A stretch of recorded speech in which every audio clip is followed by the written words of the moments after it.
दोस्तों अर्ज किया है B fearful when others are greedy and be greedy when others are fearful। याद है किसने कहा था? One of the world's greatest investors, Warren Buffett। ज्यादातर इन्वेस्टर्स मार्केट में पैसा नहीं बना पाते not because they pick bad stocks but because of the bad timing। ये बैड टाइमिंग का ही रीजन है कि जब मार्केट ऊपर जाता है म्यूचुअल फंड्स में इनफ्लोज शार्पली बढ़ते हैं और जब मार्केट क्रैश या कंसोलिडेट होने लगता है तो लोग अपना पैसा निकालना शुरू कर देते हैं और ये पैटर्न हर साइकिल में रिपीट होती है। एक बार सोच के देखो, अगर आप इस भीड़ का हिस्सा ना बनकर कॉन्ट्ररी डिसीजन लेते शायद आज आपका पोर्टफोलियो कुछ और ही दिखता। इस स्टाइल को कहते हैं कॉन्ट्रेरियन इन्वेस्टिंग, मतलब क्राउड के अगेंस्ट जाना। जैसे बेंजामिन ग्रैम ने कहा, मिस्टर मार्केट एक इमोशनल आदमी है, कभी मूड खराब तो कभी ओवर एक्साइटेड। मार्केट कोई रोबोट नहीं है, ये एक इमोशनल सिस्टम है। शॉर्ट टर्म में ये रिएक्ट करता है फियर और ग्रीड पे और लॉन्ग टर्म में फंडामेंटल्स पे। जब सब लोग बुलिश होते हैं तो स्टॉक्स अपनी वैल्यू से बहुत ऊपर चले जाते हैं और जब सब डर जाते हैं तो वही क्वालिटी कंपनीज डिस्काउंट पे बिक जाती हैं। दोस्तों मैं भी आपके तरह एक रिटेल इन्वेस्टर ही हूं और ऐसा नहीं कि मैंने कॉन्ट्रेरियन इन्वेस्टिंग के बारे में सोचा नहीं है। मुझे भी लगता है कि जब मार्केट क्रैश हो रहा है और सब अपना पैसा निकाल रहे हैं तब मैं डिस्काउंटेड प्राइस पे अच्छे स्टॉक्स खरीद लूं। लेकिन फिर डर लगता है कि क्या मार्केट के अगेंस्ट जाना सही होगा, क्योंकि कभी कभी कॉन्ट्रेरियन बनना ईगो ट्रिप बन जाता है। लेकिन अगर हमेशा मैं क्राउड को फॉलो करती रहूंगी तो बन गया फिर मेरा कॉर्पस। तो मुझे क्या करना चाहिए? ये वीडियो देखना चाहिए। जी हाँ, क्योंकि इस वीडियो में मैं आपकी होस्ट स्वाति आपकी सारी दुविधाओं का निवारण करूंगी। हम डेटा, बिहेवियर और एग्जाम्पल्स के जरिए समझेंगे कि मार्केट के इमोशंस को समझकर कैसे डिसाइड करें कब क्राउड के अगेंस्ट जाना चाहिए और कब नहीं। क्योंकि दोस्त, एक ट्रू कॉन्ट्रेरियन वो नहीं होता जो क्राउड के ऑपोजिट जाए, बल्कि वो होता है जो डेटा के साथ खड़ा हो, चाहे क्राउड हो या ना हो। और ये वीडियो एंड तक देखना इसीलिए भी इंपॉर्टेंट है क्योंकि लास्ट में हम अभी के मार्केट का सीन बताने वाले हैं, मतलब वो सेक्टर्स जहां कॉन्ट्रेरियन अपॉर्चुनिटीज आज के मार्केट के हिसाब से बन सकती हैं। Interesting right? तो चलिए स्टॉक मार्केट की दुनिया की और एक इंपॉर्टेंट स्किल समझेंगे और देखते हैं कि ये कॉन्ट्रेरियन इन्वेस्टिंग का आइडिया इतना अट्रैक्टिव येट सो मिसअंडरस्टूड क्यों है। Let's get started. दोस्त, आपको नहीं लगता कि it's high time to not blame any scam या खराब stocks to lose your money? क्योंकि आपको पैसे कमाने के लिए कोई स्कैम्स वगैरह की जरूरत थोड़ी ना है, आपके लिए तो ह्यूमन इमोशंस ही काफी हैं। यहाँ कोई खबर अच्छे से फैलती नहीं है कि वहां आप पैसा निकालना शुरू कर देते हो। AMFI के नंबर्स खुद ये बताते हैं कि मई 2025 जब मार्केट थोड़ा वॉलेटाइल हुआ, इक्विटी फंड इनफ्लोज 22% तक गिर गए, 1 ईयर लो पे, वो भी तब जब निफ्टी पॉजिटिव था। लेकिन बस कुछ ही हफ्तों बाद जब मार्केट ने मोमेंटम पकड़ा तो इनफ्लोज बस बढ़े नहीं, एक्सप्लोड हो गए। जून 2025 में SIP इनफ्लोज एक ही क्वार्टर में 5.2% जंप कर गए। मतलब सालों से हम वही पुरानी गलती रिपीट कर रहे हैं कि बाय हाई और सेल लो और ब्लेम मार्केट को करते हैं कि यार मार्केट ही खराब चल रहा है, जबकि मार्केट तो कभी गलती करता ही नहीं, गलती तो हम करते हैं। जब मार्केट काम होता है तो हम बड़े एक्साइटेड हो जाते हैं और जब मार्केट थोड़ा सा भी मूव होता है तो हमारे पूरे चेहरे लाल हो जाते हैं। पर हम ये गलतियां करते क्यों हैं? अभी बताती हूँ। चलो थोड़ा पास्ट की सैर करके आते हैं। 2020 का समय है, कोविड की अनसर्टेनिटी फैली है, इकोनॉमी बंद है और मार्केट में दूर दूर तक एक नैरेटिव हवा की तरह फैल रहा है। PSUs are value traps। यहाँ मीडिया में डिस्कशंस चल रहे हैं, inefficient management, poor capital allocation, political interference, जिसका नतीजा निफ्टी PSU इंडेक्स सिर्फ 2000 के आसपास ट्रेड कर रहा है और कई PSU स्टॉक्स अपनी बुक वैल्यू से नीचे मिल रहे हैं। लेकिन आपको पता है, इसी बीच एक और चीज हो रही थी। जब मार्केट में सब पैनिक कर रहे थे, कुछ इन्वेस्टर्स क्वाइटली स्टॉक्स खरीद रहे थे, इन्वेस्ट कर रहे थे, क्योंकि डेटा कुछ और कह रहा था, जिसका रिजल्ट भी उन्हें मिला। गवर्नमेंट ने FY21 के बाद से केपेक्स साइकिल रीस्टार्ट किया, PSU ऑर्डर बुक्स एक्सपांड होने लगे और डिविडेंड यील्ड्स तो अट्रैक्टिव थी ही। हार्ड टू बिलीव, लेकिन 2020 के एंड में जहां PSU इंडेक्स सिर्फ 2000 था, आज वही इंडेक्स 10,000 के आसपास है, मतलब लगभग 5 टाइम्स रिटर्न। यही चीज हमें दिखाते हैं कि मार्केट के मूव्स के पीछे ह्यूमन साइकोलॉजी का कितना बड़ा रोल होता है। ये 3 बायसेस इसका मेन कारण है। फर्स्ट बायस, हर्ड मेंटालिटी। 2020 में सब PSU से भाग रहे थे, हर तरफ एक ही आवाज थी कि गवर्नमेंट स्टॉक्स कभी चल ही नहीं सकते। लोग भीड़ के साथ चले गए। फिर 3 साल बाद वही PSU स्टॉक्स जब 2 टाइम्स या 3 टाइम्स हो गए, लोग फोमो में दौड़ते हुए वापस आ गए। लेकिन मार्केट इन लोगों के लिए रुकता थोड़ी ना है। हर्ड मेंटालिटी इन्वेस्टर्स को हमेशा 2 बार पनिश करती है। पहली बार जब वो मौका गवा देते हैं और दूसरी बार जब वो टॉप पे एंट्री लेते हैं। सेकंड बायस, लॉस एवर्जन। 2021 से 22 के रैली के टाइम पे जब PSU स्टॉक्स 40 to 50% ऊपर गए, बहुत से रिटेल इन्वेस्टर्स ने सोचा चलो प्रॉफिट लॉक कर लेते हैं, कल गिर गया तो और निकल गए।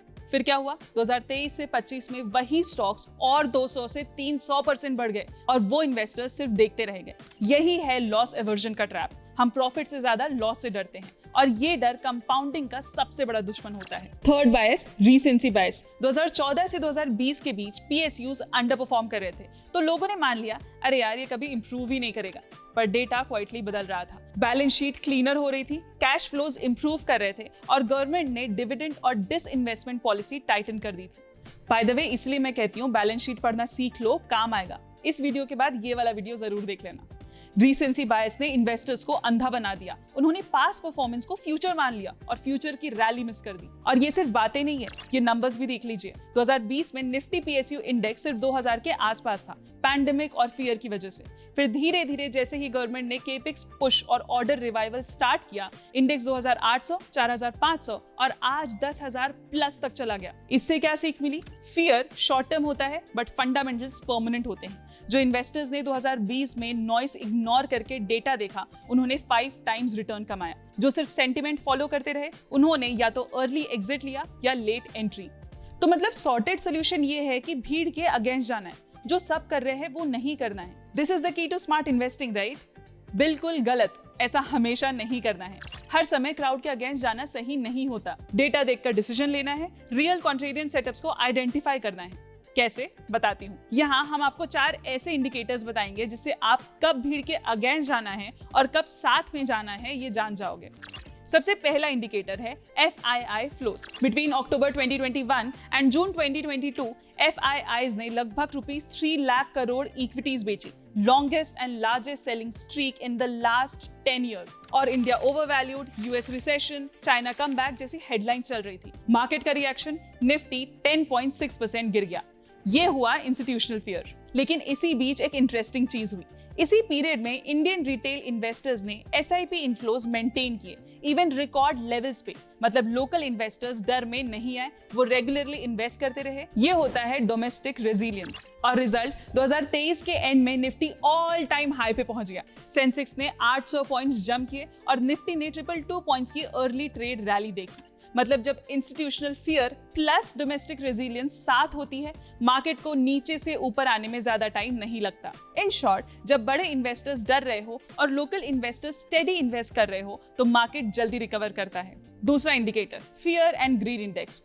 सी, मार्केट का भी एक मूड होता है जिसका एक मेजर है फियर एंड ग्रीड इंडेक्स। जब ये इंडेक्स एक्सट्रीम फियर जोन में होता है, मतलब मार्केट में पैनिक का माहौल है, मीडिया सिर्फ रेड स्क्रीन्स, नेगेटिव हेडलाइंस दिखाता है और सब इन्वेस्टर्स घबरा रहे होते हैं, तब चांसेस है कि फ्यूचर में रिटर्न्स अच्छे बन सकते हैं। क्योंकि जब सब लोग डर रहे होते हैं, प्राइसेस अक्सर अपनी रियल वैल्यू से नीचे गिर जाते हैं। तीसरा इंडिकेटर, अर्निंग्स अपग्रेड के बावजूद स्टॉक प्राइस गिरना।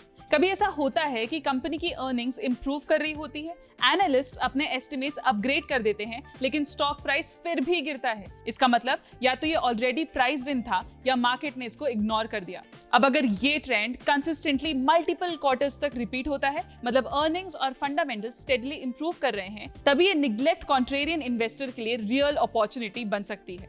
और यही पॉइंट है जहां से मीन रिवर्जन स्टार्ट हो जाता है। स्टॉक जो अंडर परफॉर्म कर रहा था, धीरे धीरे अपनी रियल वैल्यू की तरफ वापस आता है। मतलब पेशेंस और फंडामेंटल्स पर ध्यान देना ही आपको ये अपॉर्चुनिटी डिटेक्ट करने में मदद करता है। To make it easy for you, हमने ये टेबल बनाया है। अगर आप कॉन्ट्रेरियन सेटअप ढूंढ रहे हो तो कुछ सिंपल मेट्रिक्स हैं जो आप चेक कर सकते हो। जैसे PE रेशियो, अगर स्टॉक अपने 5 ईयर एवरेज से 30 to 40% नीचे है और अर्निंग्स इंप्रूव हो रही हैं, ये सिग्नल है कि मार्केट ने अभी तक वैल्यू नहीं समझी। या फिर PB रेशियो, प्रॉफिटेबल कंपनीज के लिए अगर ये रेशियो 1 टाइम्स या उससे नीचे हो, इग्नोर मत करो। या फिर EV by EBITDA, मतलब सेक्टर के एवरेज से 30 to 40% नीचे है, तो ये भी एक चांस है। डिविडेंड यील्ड अगर हिस्टोरिकल मीडियन से ज्यादा है, मतलब कंपनी शेयर होल्डर फ्रेंडली है और अंडर वैल्यूड हो सकती है। या फिर price volume divergence, price flat हो लेकिन डिलीवरी वॉल्यूम बढ़ रहा हो, मतलब स्मार्ट इन्वेस्टर्स क्वाइटली खरीद रहे हैं। Next indicator is macro and structural triggers. एक कॉन्ट्रेरियन इन्वेस्टर सिर्फ स्टॉक प्राइस नहीं देखता,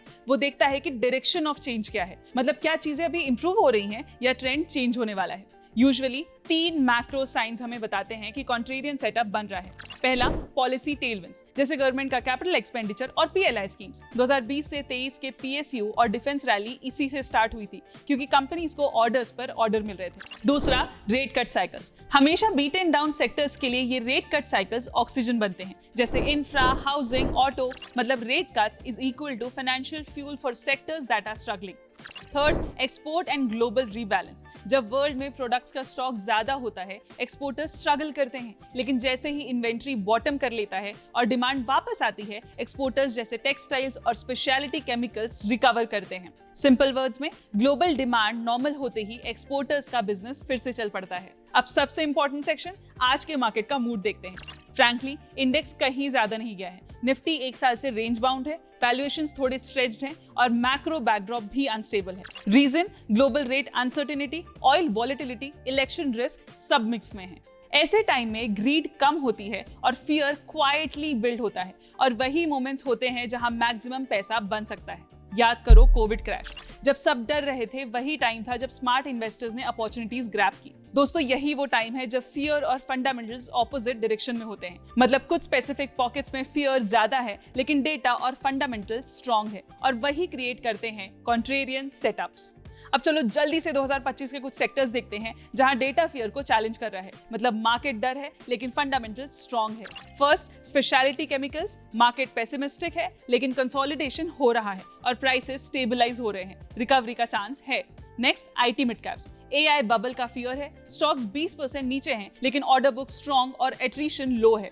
थर्ड, रूरल कंजम्पशन और ऑटोस। थोड़ा लैग, लेकिन ट्रैक्टर सेल्स +8% और रूरल FMCG भी रिकवर हो रहा है। नेक्स्ट, लॉजिस्टिक्स या फिर इंफ्रा एंसिलरीज। न्यूट्रल सेंटिमेंट, लेकिन capex strong, earnings visibility rising. मतलब यही वो एरियाज हैं जहां फियर और फंडामेंटल्स ऑपोजिट जा रहे हैं, और वही कॉन्ट्रेरियन अपॉर्चुनिटीज क्रिएट करते हैं। आपको ये पता क्यों होना चाहिए? क्योंकि अगर आप सिर्फ क्राउड को फॉलो ना करें और फंडामेंटल समझे, तो आप लॉन्ग टर्म में बेटर रिटर्न्स के लिए राइट स्टॉक्स आइडेंटिफाई कर सकते हो। और हाँ, अगर आपके दिमाग में कोई और सेटअप हो, कमेंट में जरूर बताना, हम बिल्कुल डिस्कस करेंगे। यहां तक समझने के बाद it's time for the data battle, मतलब कॉन्ट्रेरियन वर्सेस ट्रेंड फॉलोअर। दोस्तों, मार्केट में दो प्राइमरी फैक्टर बेस्ड स्टाइल्स होते हैं, मोमेंटम और वैल्यू। डिटेल में अगर जानना हो तो हमने इस वीडियो में कवर किया है, आप इसे समझ सकते हैं। ब्रीफली, ये दोनों एक ही मार्केट को देखते हैं, लेकिन बिल्कुल अलग नजरिए से। मोमेंटम का मतलब है जो स्टॉक्स चल रहे हैं उनमें राइड करना। ट्रेंड फॉलोअर्स अज्यूम करते हैं कि जो ऊपर जा रहा है वो थोड़ा और चलेगा। ये अप्रोच सेंटिमेंट ड्रिवन रैलीज में काम करता है। वहीं दूसरी तरफ वैल्यू कॉन्ट्रेरियन स्टाइल है। जो स्टॉक्स मार्केट ने इग्नोर कर दिए, ये उसी वैल्यू को ढूंढते हैं। ये इन्वेस्टर्स मीन रिवर्जन पर बेट लगाते हैं। जब सब बेच रहे होते हैं, तब वो क्वाइटली खरीद रहे होते हैं। अब ये दो स्टाइल्स को साइंटिफिक और स्ट्रक्चर्ड वे में समझने के लिए मार्केट में एक कंसेप्ट आया है, factor investing. Factor investing basically है डेटा बेस्ड इन्वेस्टिंग, जिसमें पोर्टफोलियो बनाया जाता है मेजरेबल ट्रेड्स के बेसिस पे, जैसे मोमेंटम, वैल्यू, साइज या क्वालिटी। इंडिया में ये अप्रोच थोड़ा रीसेंट है, लेकिन काफी पॉपुलर हो रहा है, और इसको समझने के लिए हम देखते हैं दो major examples. First, Motilal Oswal Nifty 200 momentum 30 index fund, जो ट्रेंड फॉलोइंग को रिप्रेजेंट करता है, और second, UTI Nifty 500 value 50 index fund, जो कॉन्ट्रेरियन वैल्यू स्टाइल को रिप्रेजेंट करता है। नोट करिए कि दोनों फंड्स अभी 2-3 साल पहले ही लॉन्च हुए हैं, इसलिए हमारे पास ट्रैक रिकॉर्ड लिमिटेड है। प्लस ये दोनों फंड्स सिर्फ एग्जाम्पल के लिए लिए गए हैं, ये रिकमेंडेशंस नहीं है। तो नंबर्स क्या कहते हैं? शॉर्ट टर्म में मोमेंटम ने थोड़ा एज दिखाया है, मतलब जब मार्केट तेजी में था या रैली चल रही थी, ये फंड थोड़ा बेटर परफॉर्म कर रहा था। अगर हम 6 मंथ परफॉर्मेंस देखें, दोनों फंड्स ऑलमोस्ट सिमिलर थे। और अब होराइजन थोड़ा 2-3 साल तक बढ़ाते हैं, पिक्चर बिल्कुल उलट जाती है। वैल्यू फंड ने 28% CAGR डिलीवर किया, मतलब लॉन्ग टर्म में ये कंसिस्टेंटली अच्छा परफॉर्म कर रहा था, जबकि मोमेंटम फंड ने सिर्फ 17% CAGR के आसपास रिटर्न दिए। सिंपल वर्ड्स में, शॉर्ट टर्म में मोमेंटम थोड़ा फ्लैशी लग सकता है, लेकिन लॉन्ग टर्म में कंसिस्टेंट अंडरवैल्यूड स्टॉक्स खरीदना और होल्ड करना, यानी कॉन्ट्रेरियन वैल्यू स्टाइल, ज्यादा रिलायबल और रिवॉर्डिंग स्ट्रैटेजी साबित होती है। यानी शॉर्ट टर्म में मोमेंटम चलता है, पर लॉन्ग टर्म में वैल्यू आउट परफॉर्म करता है। मोमेंटम रैलीज कैप्चर करता है, पर वैल्यू पूरा साइकिल कैप्चर करता है। लेकिन ये कॉन्ट्रास्ट के पीछे भी ह्यूमन साइकोलॉजी ही है। मोमेंटम तब चलता है जब ग्रीड हाई होता है, सब एक ही डायरेक्शन में भाग रहे होते हैं, लेकिन जब फियर डोमिनेट करता है, तब मोमेंटम कोलैप्स करता है और वैल्यू आउट परफॉर्म करता है। तो ये था हमारा वीडियो जिसमें हमने कॉन्ट्रेरियन इन्वेस्टिंग स्टाइल के बारे में जाना। दोस्तों, मार्केट हमेशा परफेक्ट नहीं होता, पर हमारी इमोशंस और टाइमिंग ही डिसाइड करती हैं कि पैसा बनता है या लूज होता है। जो इन्वेस्टर्स क्राउड के पीछे नहीं भागते, फंडामेंटल समझते हैं और पेशेंस रखते हैं, वही हिस्टोरिकली आउटसाइज्ड रिटर्न्स कमाते हैं। Short term flashy momentum tempting लगता है, पर लॉन्ग टर्म में वैल्यू और कॉन्ट्रेरियन इन्वेस्टिंग कंसिस्टेंटली रिवॉर्ड करती है। तो आपकी नजर में 2025 के कौन से सेक्टर्स हैं जो कॉन्ट्रेरियन इन्वेस्टिंग की अपॉर्चुनिटी दे रहे हैं? कमेंट सेक्शन में जरूर बताना, और अगर वीडियो पसंद आए तो लाइक, शेयर और सब्सक्राइब जरूर करना। मिलते हैं अगले वीडियो में। Mutual fund investments are subject to market risks. Read all scheme related documents carefully.